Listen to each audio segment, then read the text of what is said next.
This is the DRF Players Podcast. Hello and welcome to the Friday, August 19th edition of the DRF Players Podcast. I'm your host, Peter Thomas Fornatale, back with you alongside the usual crew. Back together again in the DRF offices in New York. We have at DRF Formulator Mike Hogan. What's the story, Mike? Nothing. Just going to get the car later today and drive up to see you tomorrow. Beautiful, beautiful. We'll be talking more about that momentarily. On the other end of the spectrum, having left Saratoga and headed back to Texas and spent a few days digging out in his office, we have Jonathon Kinchen. Jonathan, how is the process of reacclimating to Texas going? Yeah, I don't know what story you told everyone where I've been, but Pete told me that after almost 9 days on his couch, he was tired of dealing with me and sick of seeing me. So he asked me to take a couple days off of the podcast. It worked out well. You were ably filled in for last week. If folks missed our interview with Scott Carson and Paul Sherman, I recommend any contest player should check that out. Some really good stuff about live bankroll tournaments. And I did a written version of it as well, which you can find on the DRF website. Recently, the area where my content appears on the DRF site has changed. It's confused some people still. So if you're looking for my stuff, probably the easiest way to do it is to look under the tournaments tab in the main navigation bar and go to tournament news. You also have the option of going on the actual tournament website, which you can find tournaments.drf.com, and there's a right in the main nav bar there, you'll see a tournament news way to access that. So you can keep up with all the tournament content. I've been churning out some decent stuff, I think, at least about 5 days a week up here in Saratoga, trying to make sure that folks keep abreast of all the news in the tournament world. The big news that hit this week, very excited about it, we are now having alternate picks in the DRF Tournaments contest. Jonathan, were you aware of that? I did hear. I saw a tweet about it. I didn't get a chance to play this week, but I did hear, and that's great news. It's awesome. You know, in the tournament world, I don't always pick an alternate. I actually think that there's sometimes a strategy in some of the races where if the horse that I want isn't running, then I actually do want the horse that the favorite makes the public. I'm sorry, the public makes the favorite. We knew what you meant, but Yeah. there is this. I make fun of you all the time on the show, and it's lost all its gravitas with your picking $100 winners week in, week out. But you are well known as a player who is sympathetic to the chalk, shall we say. There is another subspecies of contest player who would rather eat a glass sandwich than pick a favorite. So for them in particular, I think it was galling to be given the post-time favorite in these spots. And I even spoke to some players who said, look, man, love DRF tournaments, but we don't want to play until we have the option to pick an alternate so we don't get stuck with the post-time favorite in some of these spots. And now for them, they have that opportunity to do that. It's a very big deal, I think, especially for the all-in tournaments where all the picks must be in before the scheduled post-time of the first race, but also for the live format where as the contest goes along, you have an opportunity to change your alternate pick too based on what you need. Let's say it's late in a tournament and you need a price and you have a price that you love in a race where you think the favorite is weak. Well, how rotten would it be to have that horse gate scratch and you're not able to change it and you're stuck on a post-time favorite where you're essentially drawing dead late in a contest? That shouldn't be a problem anymore on DRF tournaments, I'm very happy to say. Mike Hogan, let me ask you, you obviously play in tournaments. You're a veteran of the DRF office pool, which you've won on several occasions. If you are in a situation with alternate picks, do you take the Kinchen approach of, you know what, if my pick isn't running, I'll take the favorite? Or are you more like the majority of contest players who are thrilled to have the ability to pick an alternate?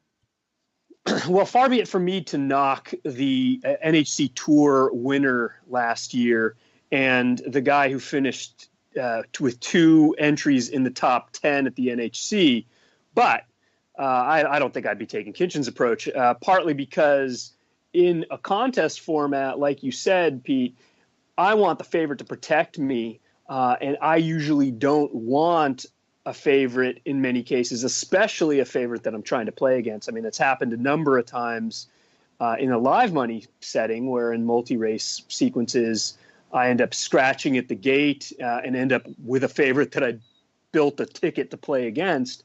That's unfortunate. So I do like the idea of having alternate picks. And, if I were playing contests, that would be a big selling point for me. The DRF you go ahead, Jonathan. Yeah, just to clarify, there is a lot of times where I will use an alternate. There's a lot of situations where it makes sense, where if I like a 12-1 shot and I like a 10-1 shot a little bit, I'll use the 10-1 shot as an alternate. But in the situations where I'm trying to beat a very likely winner, or there's two horses that might get a lot of money that I think are live, and I'm gonna play a 10-1 shot. I want the favorite in those situations sometimes if my horse scratches, because like Pete and I have talked about a million times, you never know when that $2 or $4 is going to make the difference. I can't tell you how many times the favorite has been the difference between me winning $5,000 and losing not losing 5,000, but not winning $5,000, a $5,000 entry into some tournament or something like that. And so, in those types of tournaments, I think a lot of times people shy away from the favorite because of what kind of Pete talked about. Is it's just like part of their tournament religion that they won't play chalk. But those are the horses that every time I look back at a big opportunity that I've had or has been good for me, those horses usually are involved in the equation.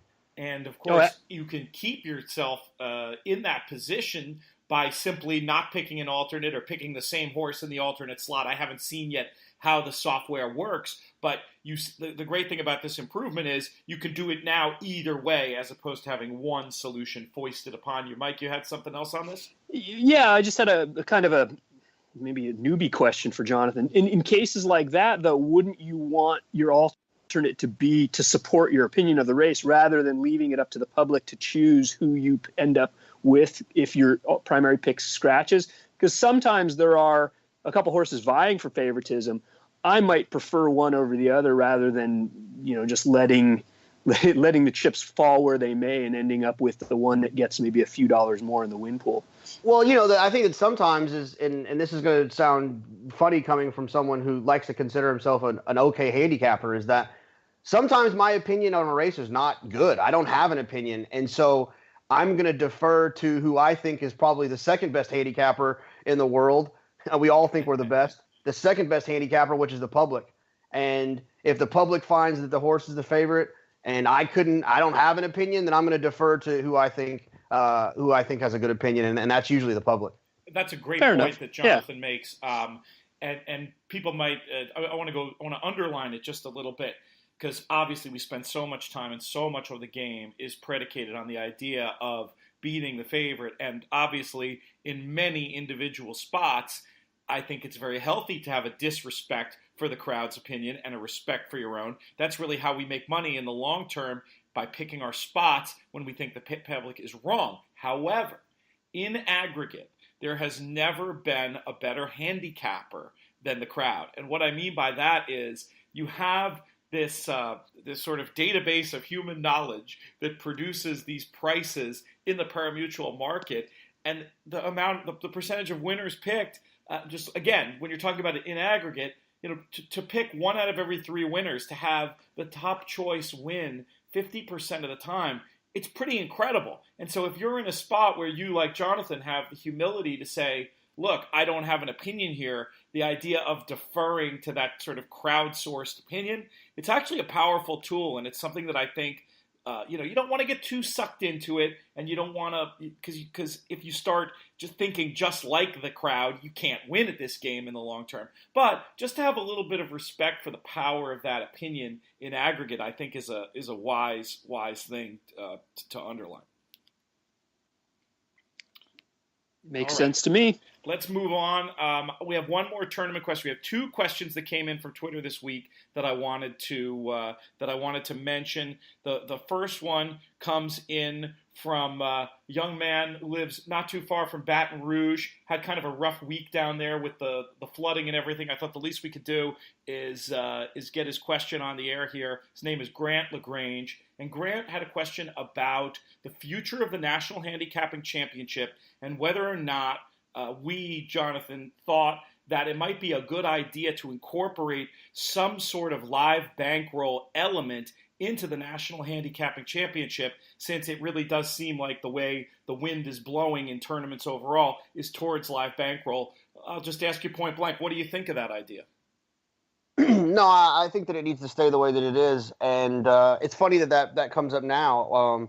I was lucky enough to spend a lot of time up in Saratoga and got to listen to a friend and an NHC champion, Paul Matisse, talk with Andy Serling on Andy Serling's Parting Glass show that they have, and Paul said something that I didn't expect he would say. Even though he did win the NHC, he said that he finds the NHC to be a better indicator of a horse player because of this trend that I think that is starting to frustrate other horse players with these live money tournaments, is that they're not played. And a lot of people say the same thing about the win place tournaments too. They're not played the same way that people play every day. And the idea that you could put yourself into a position where you're in first place and on the last race you've got 200 people behind you that are betting things that they would never, ever bet outside of the context of a tournament can be a little bit frustrating. And Paul has actually expressed that he thinks that if something's not done to kind of adjust that people are going to eventually get tired of playing in these live money events at some point and get frustrated with how kind of that happens. And so to answer your question in a really long, drawn about way, I think there's a place for both of them.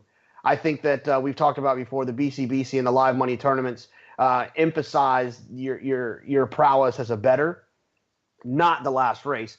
I think the last race is something that we probably need to, as a collective unit, find a way to kind of adjust. But the NHC, the way the $2 win place throughout the entire tournament, some people might call it a stab fest, but I think if you're able to identify a 30-1 shot on some weird, crazy handicapping angle, and be in contention to actually cash there, you're picking other winners.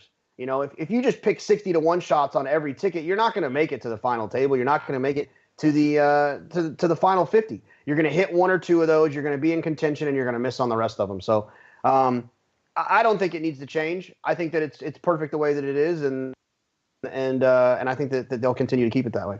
Yeah, it's an interesting thing. I think that the NHC format works so well, and that point about it being a test of a handicapper is so true because of the fact that it's such a marathon. I think it frustrates people in our typical online format where one horse can really make that huge difference. At the NHC, we've seen it now 2 years in a row where people hit some ginormous overcapper in the first few races, but then aren't able to necessarily back that up and make it all the way to the final table. Whereas those people would have been in a mythical money online, or not mythical money online contest. You hit that 60-1 shot early, even with a cap, you're going to be drawing live for sure in the last race. The NHC 3-day format does sort of level that out a little bit. Just to follow up on the point that Paul and you, Jonathan, were making about live bank events, one idea that I've heard discussed is you keep live bankroll formats the way they are, and you find some way to legitimately not have a leaderboard for, say, the last 3 contest events. And it has to really mean that, nobody has a leaderboard. Because I have said many times, even if there's no leaderboard in a contest, somebody has a leaderboard. There's a lot of stories from the old days of sort of funny business going on around that concept back when a lot of the Vegas contests supposedly had no leaderboard, but somebody had a leaderboard, and it created a very unfair situation. But let's just take that out of the equation, and let me just ask you, what would change if we had a live bankroll format where, let's just say the last 3 races of the contest, there was no leaderboard? Would that make it better? Would it make it worse? Would it change things at all? No, I like it. I mean, I've heard people say that they I think even Matt Bernier said when we were at at Woodbine that he wouldn't be interested in participating in a tournament without a leaderboard. He doesn't like being in the dark like that. He wants to know what the target is, if there is a target, and if you're playing for a spot, he wants to know where that spot is, and I get that. To me, Paul kind of nailed it in a conversation we had the other night about I think what the perfect fix is, and I think it's very similar to what the way the NHC operates is that you make it to a certain cutoff point, and then you get to advance to the further advance later. And his example is that before the late double, the top 10 people get to play the last two races. And his reason that solves the problem is that if you're in the lead with $10,000 and everyone else has $3,000, and someone wants to do something crazy going into the late double, call it, there's a 10 race card, and the eighth race they go all in, or they bet a $500 cold trifecta and catch you, at least you have the opportunity because you've earned that position to have two more races to try to fight back. But when you're the target and it's going into the last race, and you have an $8,000 lead, and you have 200 people behind you playing $200 cold tries, and someone hits one and catches you, it's over, and there's nothing you can do. And so I think it's a great solution to the problem is to just kind of have a cutoff point to allow people to earn the right to be able to play the last two races. It's still going to, the eighth race or the seventh race is still going to have a lot of crazy all-in situations, but at least there's an opportunity for the player who was in the lead or in second to kind of fight back.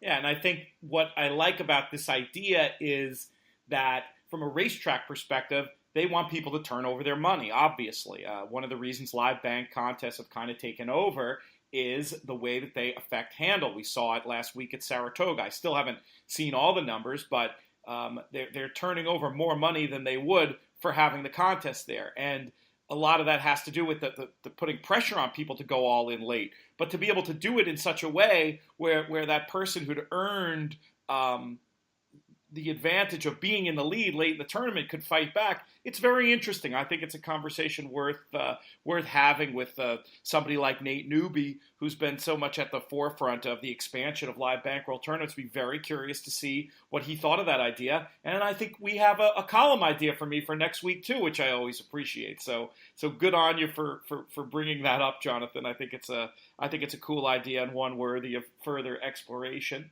I am anxious for you to get those numbers from Donnie because I self-proclaimed myself the day that I got sixth on the first day of the tournament that there's no way anyone handled more money than I did. I was turning my money over like crazy. So I'd be excited to see if that was the case or not. You should talk to Donnie and see if maybe next year he'll institute like Santa Anita has done for their contest this year. Again, I was talking about Nate before. I might as well continue to lavish praise. Some of the creative things, obviously the $1 million bonus, should a player win the Santa Anita Autumn Championship and then win the Breeders' Cup Betting Challenge. It's a $1 million bonus. Great idea to come out of the mind of Nate Newby. By the way, if you want to play in that, we've got feeders and qualifiers. Well, a qualifier on Sunday and feeders to that qualifier pretty much every day of the week. Folks should definitely think about getting in on that. But another cool, innovative idea that Nate Newby had was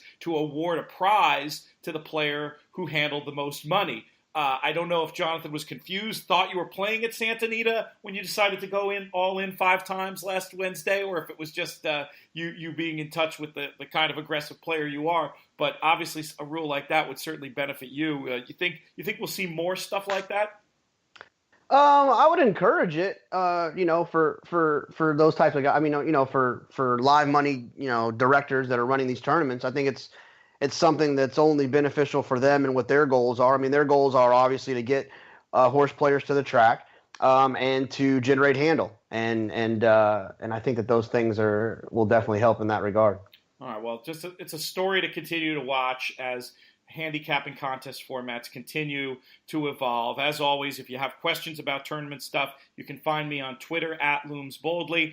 I'll either try to answer you there, or if it's a question with a longer answer, we'll talk about it here on the podcast. And in fact, I have one of those questions right now, And I unfortunately did not write down the name of the person who asked this one. But the question was, we talked last week about instances where you can expect speed figure improvement from a horse. For example, going from 2 to 3, going from 3 to 4. And this person wanted to know, is there a converse to that? Is there any time where you can expect a decline in speed figures from a given horse? Mike, what are your thoughts on that one?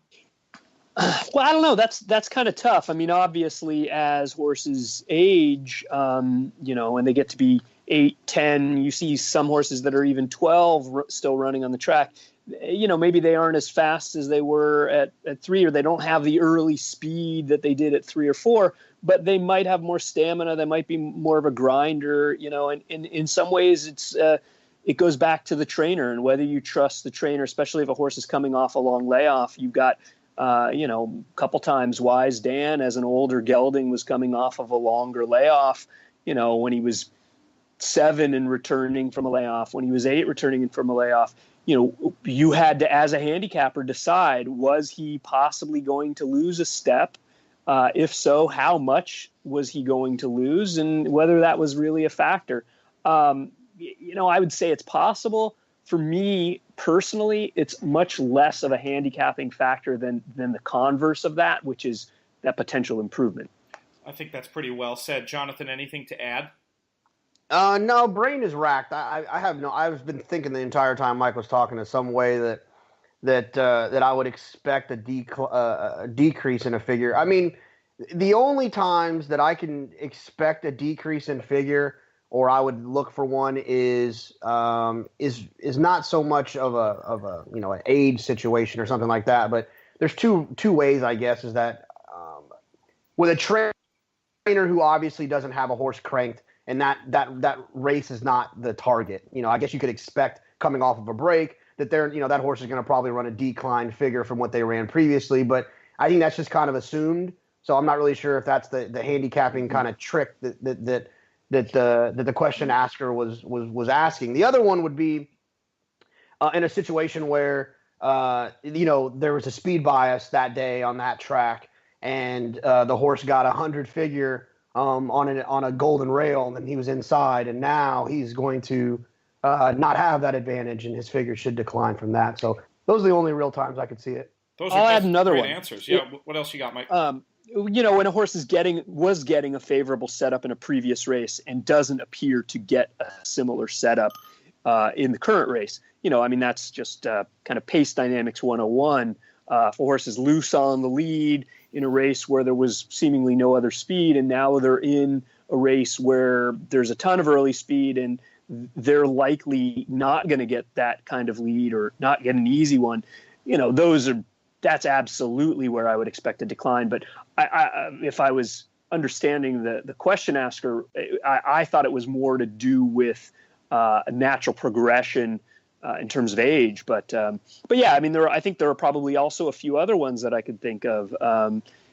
Certain favorable or negative equipment changes. One of the huge ones that I look for, and one of the reasons why I like the NYRA circuit, is they list things like bar shoe changes. So if you go to it's not in the Equibase changes, I don't think, and it's not listed in the past performances. But if you go to NYRA.com and you look at the scratches and changes, you see things like bar shoes on or bar shoes off. And if a horse is getting a bar shoe on, that is a huge negative for me, and I absolutely expect a figure decline. When you're talking about a horse aging and seeing signs of decline, one thing that occurs to me is running style.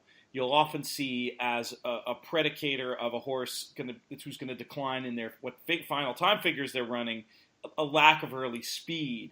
And conversely, you'll sometimes see a horse pick up and start running better in the early part of the race, talking especially about on dirt here, as an indicator that form may go forward. So that's a clue I think you can look at as well. You can find a lot of horses who are still going to take money, but when they were good, they were sort of in the early pressing mode, and then they start lagging back in the early part of the race. It can be a sign that they're on the wane and need a drop in class, or maybe the racing days are near to be done. So a few different good ideas on that. Hopefully we helped out. I think we should segue and move on to these races for the weekend, the public handicapper races, and a little bit of bonus coverage of the Alabama, unless you guys have anything else you wanted to get to generally before we dive in. Let's do it. All right, let's start off at Saratoga with the rescheduled 4-Star Dave. We already talked about this race last week, but it's a pretty interesting handicapping race, and I think we should redo it. And actually, Jonathan, I don't even think you were here last week, so why don't we start with you and what your thoughts are on this rescheduled Grade 1, going to be going a mile on the inner at Saratoga on Saturday about 5:40 Eastern. Yeah, so spending time at Saratoga, you learn pretty quickly that those two turf courses play a little bit differently. And one of the things that I picked up immediately was that, and I had heard, and I had known a little bit, but when you're there at the track and it slaps you in the face a few times, I think it sticks with you a little bit more. And in the inner, inside post and speed are very dangerous, and King Creesa happens to have both. I've always liked that horse. I think that horse is talented. He's the type of horse that, based on his running style and his gameness, he can always sneak up and win any type of race.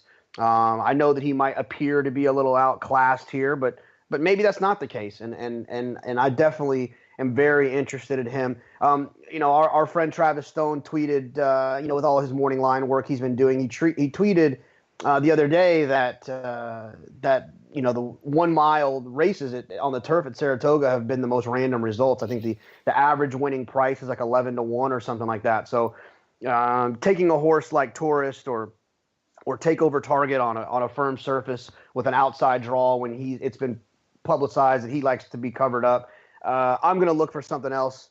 Grand Arch was outworked by a steam horse 2-year-old while we were there, Brooklyn Bobby, that I think still might be running.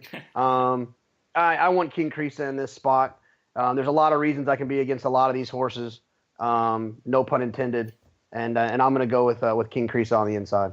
Now, you're not worried that between Grand Arch and Reporting Star adding the blinkers, that's going to be too much pressure on the King? We've talked about him before as a horse who really does like to be the only speed in the days where he shows his best work. I was concerned that with those other horses in the 2 and the 3 path that he might get pressed a little too much early, and was inclined towards looking for more sustained pace types. But you're not concerned about Saez and Carmouche, also two jockeys known for being super aggressive, pressing him a little bit too much? No, it just feels like those two horses will have to work to clear King Creesa, and I don't see why Carmouche would want to be 3 wide trying to clear King Creesa going into the first turn. It feels like they're going to take back, and let's not forget it is, and I did spend quite a bit of time with our friend Duke Matisse, so maybe I'm channeling a little bit of him here, but let's not forget that this is Naira, and these guys are known to grab a little bit. So I would think that King Creesa will clear from the inside, and so it's a little bit nerve-wracking with Arad because he's not always one to go, but I think with having the rail, having a little bit of speed, he's pretty dangerous on the front end. He's got to go from there, I would think. Mike Hogan, what do you think of the 4-Star Dave? Well, let me mention just kind of something that Jonathan said, and going back to this race last year. I was against King Creesa and I was on Grand Arch because I see King Creesa as a much better one-turn router, I guess we should say, with a one-turn mile at Belmont on the turf. Suits his style much better than these 2-turn races at Saratoga. And conversely, I felt like Grand Arch did better when it moved away from Belmont and back to the 2-turn races. So that would be my concern for King Creesa. The other thing I'll note, Dave Donk, last 5 years has not hit the board in a graded stakes at Saratoga. 0 for 5, all out of the money, including King Creesa when he finished 4th last year. And I had to go back into the internal. Do you want to guess the last time Dave Donk had a graded stakes winner at Saratoga? The first name that popped to mind was Incurable Optimist, but he's probably had one since then. Well, it was 1997. Oh wow, I think that's before incurable options. Maybe he didn't do his running at Saratoga. Might not have been. It was Awad. Awad. Oh, Awad was a great horse. Yeah, great little horse. I remember I was there that day. Was that the Sword Dancer maybe? I think it was actually. Yeah. So you're going a ways back. I mean, granted, don't use that in your handicapping necessarily. I just found that to be a little interesting because I think King Creesa is a horse that actually does his better work at Belmont. However, the price is going to be good enough, and for the reasons that Jonathan mentioned, if he's loose on the lead, he's always dangerous. I'm sticking with the horse that I picked last time when the race was canceled, which is number 4, Force the Pass. Since that race, he's got in a second work since that loss to King Creesa in the Forbidden Apple, where King Creesa was loose and he was trying to run him down and he just missed on the wire. I think Force the Pass moves forward off that race. I think he gets a much better stalking trip in here. I think he wants to go 2 turns. I think this is a perfect setup for Force the Pass. So I'm all about him. Do you have any pause from the number of times Force the Pass has been beaten at short prices, Mike? Or do you think it's just the kind of situation where he's usually a short price and he's going to be a good price today, so today's maybe the day to be on him? Sure. When horses get beaten at short prices regularly, it's certainly a concern. But like you mentioned, if I don't know if I'm going to get the 8-1 that Travis made him on the morning line, but 6-1, 5-1 even seems fair on him. There's some good horses in here, ones that I have a little bit of question on. Ring Weekend making just his second start since March of last year. He's good, but I don't trust him. He's another one that, he's often a short price and sometimes he disappoints. Tourist's kind of the same way. He's on a 5-race losing streak and he might be your favorite. He's a good horse, and if he puts it all together, he could very well win, but I just don't trust him. Part of that is some of the stuff Jonathan mentioned. He's going to be on an outside post. He might get caught wide in the first turn, and that's not a recipe for winning at a short price, or at least I like him a lot. I like Ring Weekend a whole lot in here. For me, the time away doesn't bother me at all. I trust Graham Motion implicitly when it comes to spotting horses. He's not going to be here unless he's ready to fire a good shot. I think that could end up being compromised by the pace. But if I'm right and the 2 and the 3, Grand Arch and Reporting Star, make King Creesa go a little too fast early, I think Ring Weekend could get an amazing setup. I would also probably be using Force the Pass on tickets as well for the reasons Mike said, though I am given a little bit of pause by all the short-priced failures littered through the PPs. I don't think the 6 post is any great harm, though, in a mile on the inner. No. This is where I would normally make my Johnny Velasquez joke about how he's going to lose so much ground and how he's allergic to the rail. But I'm retiring from making fun of Johnny Velasquez because I had an amazing day hanging out with his agent, Angel Cordero, at Saratoga, and he has got to be the coolest human being I have ever spent time with. And so I will never, ever say anything bad about Johnny again. So Ring Weekend will be my second choice. All right, there you go. So we got a few different thoughts on the 4-star day. Have any details to share, Jonathan, from the morning you got to spend with Angel? Were you guys at the sale ground or on the backside? Where were you hanging out, and what's something you learned from your time with the great Angel Cordero? The sale ground. It was the sale ground, and it was really cool. It was our friend Jake Ballas was looking at horses, and Angel was hanging out with him, kind of looking at some of Jake's short list, and so we got to spend time with Angel, and the best story he told was the first time he galloped Uncle Mo, and he told Todd that was his Derby horse, and I guess it almost was, but and he just talked about how special that horse was, and that was really cool, and just to kind of hang out with him. He's like a celebrity, obviously, running around there. Every 5 seconds we're getting stopped, and everyone loves Angel Cordero. So I felt fortunate to be able to spend a little time with him. He really is something special. Is he, in addition to all I know he's got handicapping knowledge. Obviously, he knows everything about a horse in a race. Does he also do confirmation work? Was he looking at horses at that level as well? Yeah, he was. He did some, he's pointing out things that I would have never ever noticed and never even thought to, and still couldn't notice if I went back and did it again. But just the way he looked at him and put his hands on him and noticed things that just from looking at a horse, he told Jake, have the vet look at the back left, and I was like, wow, I mean, what how does he even notice that? So really cool time. That's excellent. All right, let's move on, at least quickly, to touch on the Alabama. I'll just ask it flat out. Are you spending a penny, Mike Hogan, in trying to beat the favorite Songbird? No, probably not. Yeah, I'll be there. I'll be participating much more as just a fan. Because I don't even know. Maybe depends on my opinions of some of the earlier races and the pick fours and things. But no, I'm not going to put much energy into trying to beat her. Jonathan, 100% of your multis going through Songbird? Yes, absolutely. I wouldn't spend another dollar on anyone else. But this is going to sound weird. I have a weird feeling about it. I don't know why. It just for some reason it just. I have a weird feeling about it. I guess if you're going to go somewhere else, I would go with the Giant Killer and Dale Romans. This Go Maggie Go might be a horse that just wants to keep running. She'll probably make one run, and if Songbird gets a little bit late, she's the one that I would want to try to pick her up. Maybe Family Tree, but she seems a cut below these.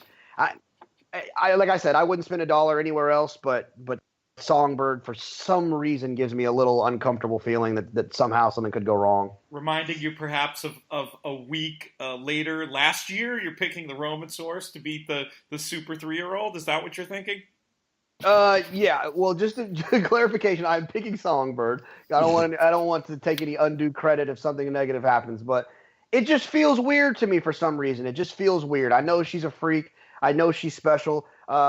I know that she's on paper supposed to win, but like you pointed out, I said those exact same things about our Grand Slam winner last year, and we saw what happened.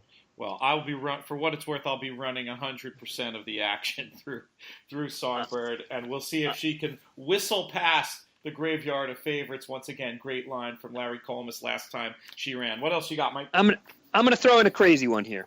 Floridora, number 7. Okay. She runs third at 63-1 behind Songbird and Karina Mia. Never really had a chance, but she picked up the pieces late. She ran second to Sweetgrass the race before that, who's a nice older filly for was that Ian Wilkes?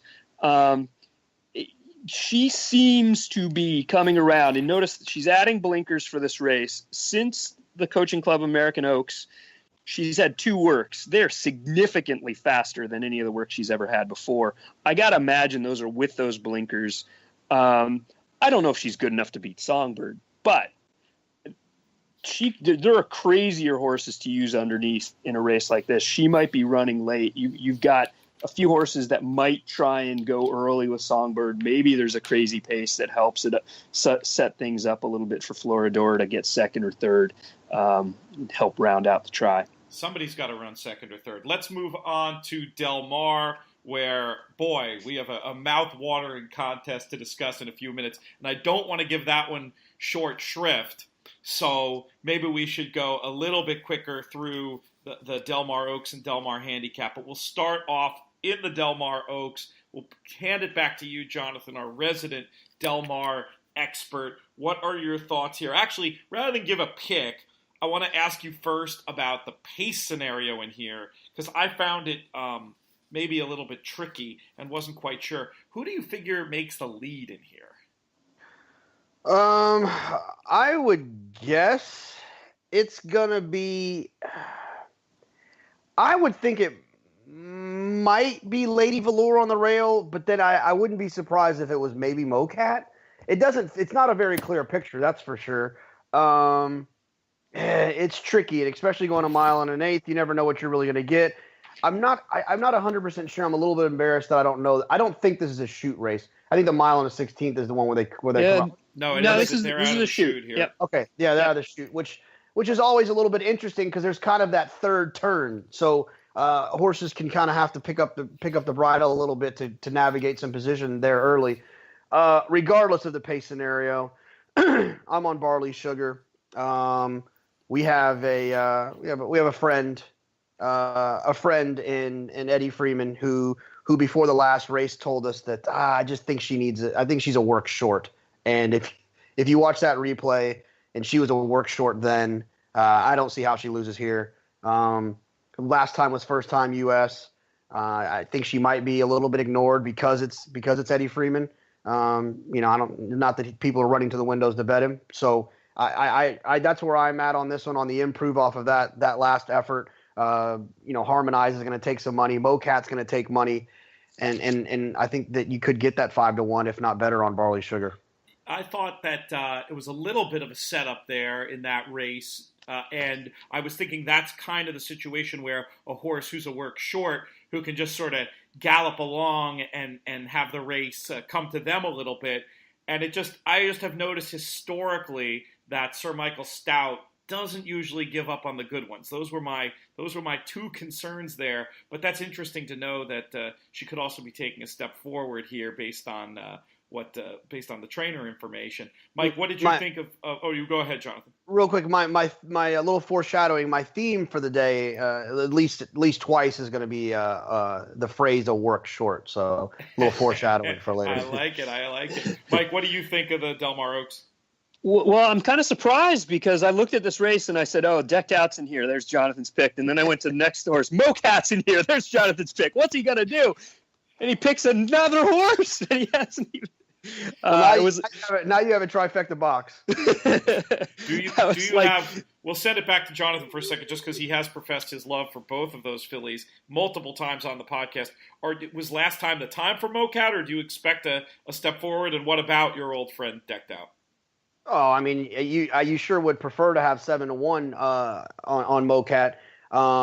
Another foreshadowing moment is Kent DeSormo's riding the turf phenomenally at Del Mar, and I'll save that for a later selection. But she makes sense at 8-1. But I was really impressed with how Barley Sugar ran last time, and so I'll be there. But Decked Out would definitely be an A horse for me. She would definitely be a horse that I would use in all of my exotics.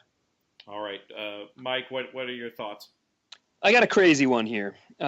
You asked who might get the lead in here. I wonder if it might be number 4, Minds and Magic.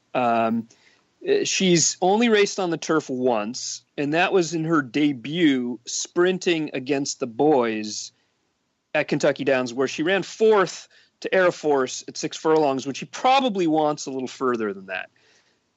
Then they laid her off for the rest of the year, came back as a 3-year-old. She nearly broke her maiden in her first start. Then she breaks her maiden easily.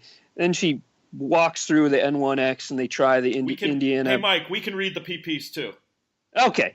So I'm just telling you a story. This is a 20-1 horse who now gets back to the turf. She's out of a nice turf horse. Vicky Oliver, have you guys been noticing what she's been doing in Southern California, particularly at Del Mar? It seems like she's had a few hit the board at least. She's 6 for 18. She's never run a horse anywhere, at least in the last 5 years. She's never run a horse at Hollywood Park when it was around, at Los Al, at Santa Anita. She's run 18 horses at Del Mar. She's won 6 of those races. She's got a 6.33 ROI in those races. This horse was working really well at Keeneland since the last race. I think there's a reason she's here. She could be the speed of the speed. I don't know if she's good enough to win, but she might take them a long way, and I'm excited to see what she can offer at 20-1.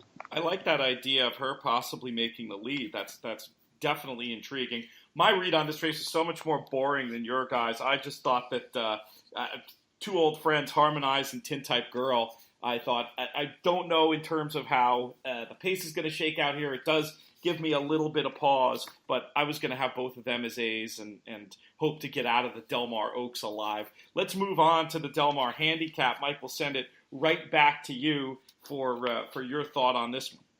I appreciate that because Jonathan's already said who he's going to pick, who I actually considered picking in here. I think Finnegan's Wake has a big chance to improve. I like the jockey switch to Kent DeSormo. I'll let Jonathan make the case a little bit more for that one, though, because ultimately I'm going to land on another 20-1 shot in here. I'm talking about number 11, Patentar, for Simon Callahan. basically ran the same race as Finnegan's Wake last out in the Eddie Reed. Now gets a little further. Patentar was actually coming home quicker and went a lot further based on the ground loss, went 45 feet further than the winner in that race. Compared to Texas Rhino, he went something like 60-something feet further than him. He by far covered the most ground. He was rolling late. He gets, I think, what should be a very favorable setup in here. He gets a little bit of extra ground. I think he'll like all of that, and I think he'll be a big player at a big price. The logical case. Jonathan, does Finnegan's Wake really want to run this far? No, I think he actually wants to run this far. I think some of his best races on turf have been going longer. And you know, when he was running a mile and a half and a mile and a quarter last year at Santa Anita, you know, it's just one of those simple things. I thought the Thunder Rod, he had an excuse off the break. Then he had a 266-day layoff. Then he had a 50-day layoff into the Charlie Whittingham. Didn't run as well. It was a slow pace in that race as well. Then he breaks through finally. I just feel like this is what he wants to do. This is what they've kind of been pointing him for. Peter Miller is dangerous down at Del Mar. And like I said, Kit DeSormo has been riding lights out there. And why I think that's important on a course like Del Mar is because I'm convinced that, and I've heard a lot of people say this, that Del Mar is shaped more like a paperclip and the turns are really tight. And when that happens, I think that when you move with your horses is very important. Understanding when their move is going to be the most effective. It might not be on the turn. It might be going into the turn or waiting and coming out of the turn and kind of saving that energy. And it seems as if Kent understands that, and it's really paid off for him. And so I think that when it's time to move with Finnegan's Wake, Kent will have him in the right spot at the right time, and he'll push the button when he'll give that horse the best chance to win. Are you going to be using any others as A's in your multi-race bets, Jonathan? Yeah, I thought Metaboss's last race, first time for D'Amato was really pretty good. Obviously you have to figure out if being by Street Boss is going to interfere with the fact that he's going to be going on the longest distance he's ever gone. But I thought the way that he ran in that last race was really impressive. And Powerfoot is one of those horses that going these long distances, he always seems to kind of be around, and he's one that I definitely wouldn't toss out underneath an exotics. Mike, how about you in terms of other horses that you play at an A level in here in addition to number 11 Patentar? It's a little boring, but I think Ashley Loves Sugar wants the extra ground. I think he's a very, very good horse. He'll get a good trip here, stalking the speed, who I expect to be El Huérfano, although Quick Casablanca should also be near the lead as well. I think he'll be sitting behind those, be able to make the first run. I wouldn't be surprised if he just keeps going on. I'm kind of against Metaboss. I see the case Jonathan's making. I'm concerned about the distance. I also just don't know if he's that fast. And he's another one. Pete, you mentioned Force the Pass being one who's disappointed at short odds. I think Metaboss is the poster child for that. There are a few of those back in his PPs, but that's for sure. Of course, getting the job done last time, but granted with a setup. I was going to try to be against Flamboyant and Metaboss. That was sort of I don't really have a pick in the race, and maybe I'm being too hard on Flamboyant, though I guess you guys don't disagree too mightily because neither of you even mentioned him as a potential A. I was just having questions, despite some impressive performances in his PPs, about the distance and about Del Mar for Flamboyant. Do you guys want to defend Flamboyant, make a case for him? No, I'd rather have Ashley Love Sugar. I mean, coming out of that last race, give me him over Flamboyant, especially with the added ground. JK, you okay taking on Flamboyant? Yeah, I'm fine with it. I mean, I chased the horse for a long time, and my good friend Robert Chow, when he was 46-1, actually broke through it and hit that race and got into the NHC. But I need a bigger number on him. Just the way that he continuously never gets there, it's going to take I'm just going to need more than 7-2 to spend money hoping that he's going to get up. Here's another. Oh, you go ahead, here's another one I was going to say as a bet against for me. Number 6, Express Himself, coming first start in North America for John Sadler. First of all, John Sadler does not do well with these foreign shippers. At least the first start, they often need a race for him. But more so Express himself has something that I hate to see in PPs, especially from Europeans where they're coming over to America now. He has off slow, dwell, off slow, rear, toward rear, off slow, dwell, going back further in Formulator. If you got the lifetime PPs, he's got something that it's SIS, which is slow into stride, and then A in R, always in rear. These are the kinds of horses that they come over here. They have class overseas. They continually break poorly. They're up against it from a pace dynamic standpoint. American racing is different. It's much tougher, even on turf, to make up that level of ground if you don't break well. He's one that I would be way against. I don't know what kind of price he's going to be. He's 8-1 on the morning line. He may be higher, he may be lower, but just a heads up. That's one of my plays. His form isn't good anyway, really, to me. And you know, compared to some of the shippers we see, I'm not trying to impugn the horse, but the good gate horses in Europe often come over here and walk out of the gate. What does a bad gate European horse do here? Sadler's a good trainer. He obviously knows this too, and I'm sure has been working on it. So we'll see. We could be wrong, but I'm very sympathetic to your point of view there. All right. I was going to ask what price, really quick, what price is Finnegan's Wake going to be in here? Because as we look through it again, I'm thinking the morning line is going to be way less than what we're seeing. Do you guys have a guess? Well, it's actually a great question. I'm glad you asked it because it's an opportunity for me to say, like, I'm awful at this game, and that's why I don't get on Twitter and talk crazy about people who make morning lines, because it doesn't make – Unless you be referring to, Jonathan? Unless you've made a morning line, I don't understand how you can comment on it because it's pretty stinking difficult. So I don't know. I mean, I think that he's gonna be the price that the public makes him. I like it. Do you have a guess, Mike? And then I want to underline one quick point that Jonathan made. For me, there are two wild cards in this race. One is the European shipper that I mentioned. If he takes money, that can help the price of really any horse in the race. If he's cold on the board, then you're absolutely right. The other wild card is Metaboss. Metaboss 4-1 seems like a safe morning line. He could be the favorite.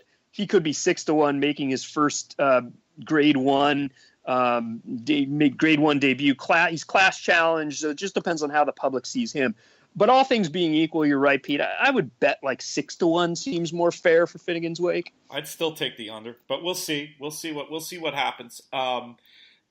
Just on that point about morning lines, I certainly don't bring this up to criticize any morning line maker, and I don't believe you should be allowed to criticize a morning line maker unless you've made your own line for every race that day that the morning line maker did and post those, then we'll talk, okay? And that's what I've told several people on Twitter. I just think it's and I'm not saying you can't question it. Hey, maybe he's going to be less than the line like I just did there. But the people who get their panties in a twist over it, I don't understand. I don't appreciate it. It's the same thing as speed figures, right? They say, I think Songbird ran faster than a 96. Well, what did your speed figure come back at? Until you do the exercise of making it yourself, it's the same thing in my book. All right, it's very similar. It's very similar to like making fun of of like some guy in a slam dunk contest, like missing a dunk. Like you can't even touch the rim. Like what are you talking about? All right, enough of that. I want to make sure we get the 7 minutes we have left to talk about this race. Some would accuse me of burying the lead, and I probably did, but it's just because I was so looking forward to talking about the 26th running of the Pacific Classic at Del Mar. 9:15 Pacific, or 9:15 Eastern, 6:15 Pacific post time. So we'll be going late into the evening on Saturday. I think it's Jonathan's turn. Who we betting here? Well, I don't know, Pete. We've spent quite a bit of time together. We've talked a lot about racing. I just want to know who you think I'm going to pick. I hadn't thought of it in those terms, but now that I do, I think you're going to go with the old. Here's the exact sentence that popped in mind. You're going to go with the old best horse angle, and I think that's California Chrome. Ah, very good. Good radio. No. I am going Dalmore. No, if you are a podcast listener, then you were probably aware of Pete and I telling the story about when we were out at Santa Anita and we got to do a little interview situation with Mike Smith. And Mike expressed that, the Gold Cup wasn't really a great race. And I'm paraphrasing. And Baffert was kind of wish-washy about whether or not he was going to run Opportunity. And he just decided, we're going to run him. And it's a 1.25 miles, which I have always thought is exactly what Opportunity wants. He's always run well at a 1.25 miles. And he kind of admitted that the horse was probably a little bit short that day. And that horse came flying late. And I think he's going to do the same here.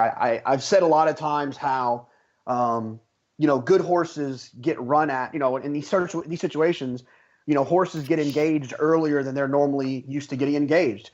California Chrome, Dortmund, Beholder, they're typically the ones doing the engaging, and they're turning away horses that they're better than.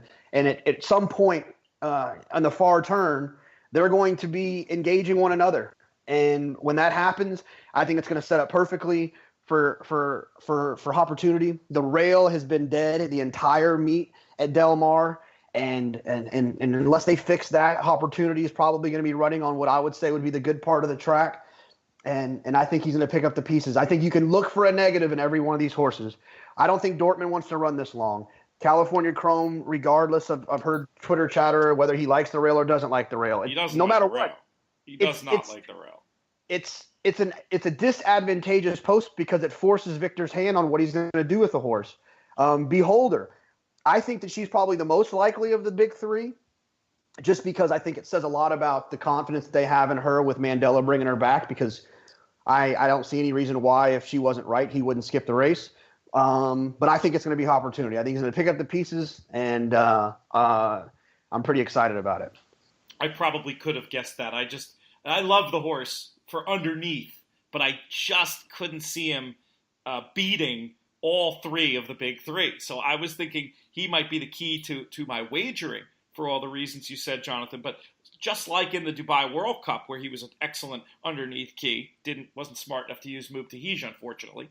But I think that for me, from a betting perspective, is where I want to land. And I agree. I don't know what to do with California Chrome in terms of the projected trip. I mean, is he fast enough to get out of there and get off the rail in a position that he wants to be in? Or with his two main rivals outside of him, I just don't know.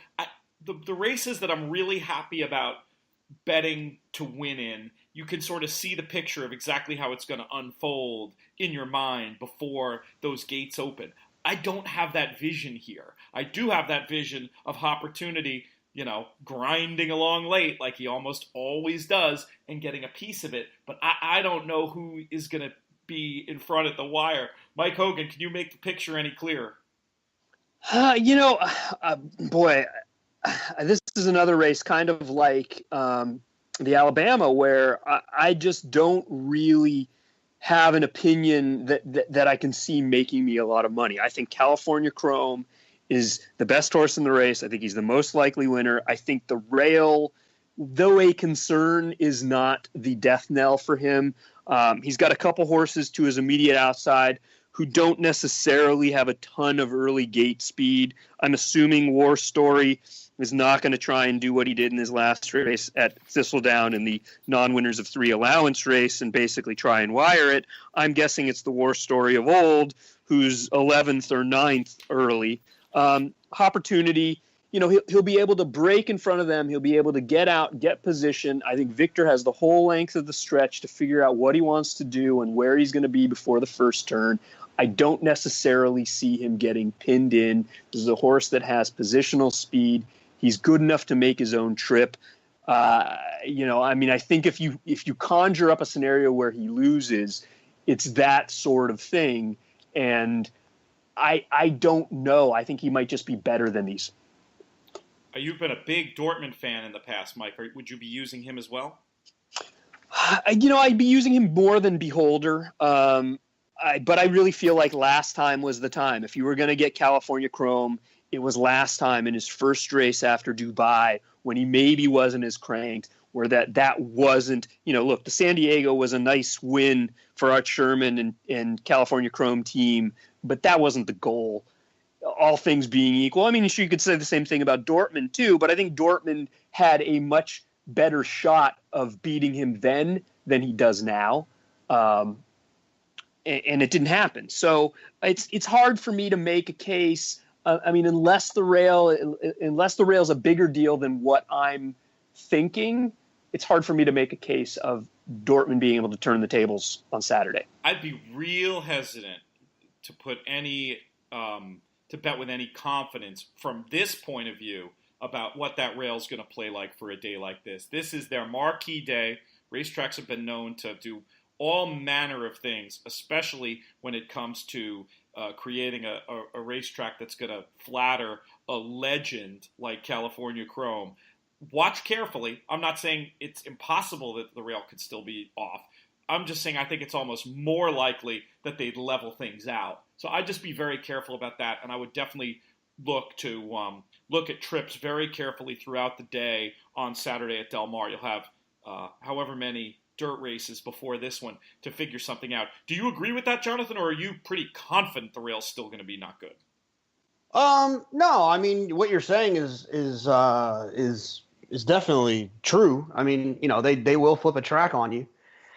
The problem is that I try not to guess what they're going to do with the track. I just try to play what how the track's been playing. I think it's dangerous when you start getting out ahead of what you think the track superintendent's going to do. I'd rather just play it the way that it is. I mean, keep an eye on it. Don't blindly just listen to me. I mean, just watch the races on Friday, today and tomorrow, and see just kind of how it's working. If you're seeing horses that are down on the inside that are supposed to run better and they're not, you're seeing horses that are getting easy leads and getting beaten by 15-1 shots that are wide and swooping, then understand. Understand where you're at with that. If you see a 15-1 shot go wire to wire on the inside, then maybe they flip the track. So just keep an eye on it. But I will tell you, the entire meet, it's been dead. I'm not advising making that assumption. All I'm saying is handicap if you want to bet real money in this race, I would recommend handicapping pretty much the entire undercard on dirt and watching it. Granted, you could do all that, and then Victor gets the horse off the rail right away, too. So you got to be careful, but it is another interesting variable. Jonathan, you follow up with the thought that you had, and then let me know, how do you see this race being run? Where are the big three heading into the first turn? Yeah, no, I think that if you're, like you said, on your point, if you're going to bet big money on this race, I think that the only way that you can make money or intelligently bet this race is to take a stand. Like, this isn't the type of situation where I think that you can bet real money on the race and, have Beholder and California Chrome on top. Like, I just feel like that those combinations are going to eventually bite you, because I just don't know how much is going to be how much equity is going to be involved there. So, I think this is more of a take a stand race and be a fan. But, it feels like Victor has to go from the rail. I mean, I don't know what else he's going to do. Because to me, the idea of the horse not liking the rail is meaning he doesn't like horses outside of him. I don't think it's that he's got a problem being near the rail. I think he doesn't like horses outside of him. That's right. Absolutely. He doesn't want to be pinned in. Yeah, so he just needs to go on with it. And I think that's something that could definitely work for him. I mean, I would envision that he'll go on with it. I feel like they'll take Beholder back a little bit. And I think it'll probably be Dortmund sitting off of California Chrome, with Beholder sitting kind of in that third flight. I would caution everyone on Beholder. Although I think she is the most likely of the big three to win this race, I will say that I do believe that her move that she made in the Pacific Classic last year, although it was the visually most impressive thing I've seen, I really do think that it was more about the horses that were coming back to her and the quality of those horses than it was the move that she was actually making. And so, I wouldn't say, oh, she ran the best race of her life, and did you see that move? I've never seen anything like that. How are they going to beat her? So that's just my one little caveat. Yeah, no, you're absolutely right there, Jonathan. I mean, look, she and Gary Stevens timed it perfectly. He knew exactly when to go.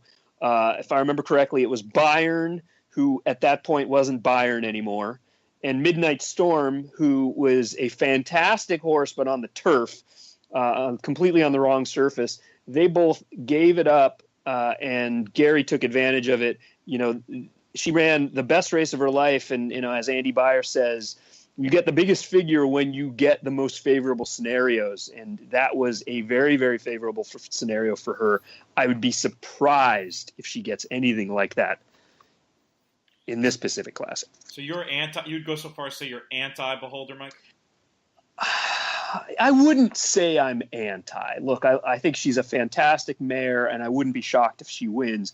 At the price she is likely to be, she is the one of the big three I would play against. I think I'm going to be laying into the California Chrome Opportunity Exacta, and then Chrome a bunch Opportunity. Not when I say a bunch, 3. Just try to get the money that way here. I'm not sure, for my opinion of the race, there's value in horizontals, but I do think vertically there's an opportunity. Any specific betting thoughts? We're already over time, but I thought it was important to let this conversation go. But any specific betting thoughts on this race, Mike, before we do our little bit of housekeeping and then wrap up? Yeah, no, I mean, I think the Jonathan's right.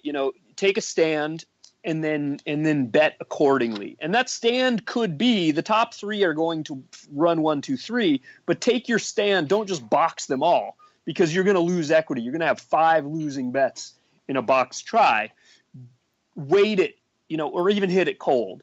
Or if you think one of the top 3 is vulnerable, play them out. Or if you think even 2 of the top 3 are vulnerable, play them out. I don't think you can have those 3 in a try and get anything unless you really want to just hit it cold. Jonathan, a final wagering thought from you? I think this is definitely the type of race with loving a horse like Opportunity that, but him obviously not being the best horse in the race. This is a perfect opportunity to do a reverse, kind of a reverse key with the try and with the superfecta, where I would essentially put California Chrome and Beholder with California Chrome and Beholder with Opportunity with likely horses to clunk up, and then kind of reverse that, essentially single keying Opportunity in the 3rd and 4th spots of trifectas and superfectas. And I think that that's something that you could, I don't want to say I'm guaranteeing it, but it's like, it almost feels like he has to run 3rd or 4th in this field based on his abilities and what he's done in the past. And so he'd be that's definitely one betting strategy that I would look at, was just kind of keying him in the underneath spots of the trifecta. All right, that's all the time we have. I do just want to note quickly, Mike Hogan and I will be at Ciro's tomorrow. Mike Beer will be joining us. Steve Bick will be joining us. If you can't be there live, we're going to Periscope it, and of course that will be archived. So even if you're listening to this on Saturday at a time where you can't watch us live on Periscope, you'll be able to find it that way. We encourage you to join us. It's going to be a lot of fun. We're going to be starting at 10:45. Come a little early, stay a little late. It should be a very good time over at Ciro's tomorrow. I've been having a lot of fun with these seminars and hope to see you there. I want to thank Jonathon Kinchen and Mike Hogan. Most of all, want to thank you all for sticking with us while we went overtime today on a jam-packed edition of the DRF Players Podcast. We'll be back next week. Till then, may you win all your photos. And all your photos. And all your photos. And all your photos. And all your photos. And all your photos. And all your photos. And all your